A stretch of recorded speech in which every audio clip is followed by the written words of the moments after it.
உயிரொன்று இல்லாமல் உடல் இங்கு நிலையாதே. உயிர் என்ன பொருள் என்று அலைப்பாய்ந்து திரியாதே. வாழ்க்கையின் வேர்களோ மிக ரகசியமானது. ரகசியம் காண்பதே நம் அவசியமானது. தேடல் உள்ள உயிர்களுக்கே தினமும் பசி இருக்கும். தேடல் என்பது உள்ளவரை வாழ்வில் ருசி இருக்கும். பாடல் போல தேடல் கூட ஒரு சுகமே.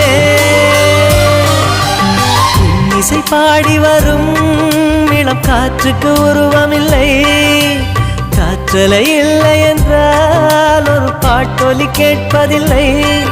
ஒரு காலம் வருகையில் உள்ளம் கொள்ளை போகுதே. ஆனால் காற்றின் முகவரி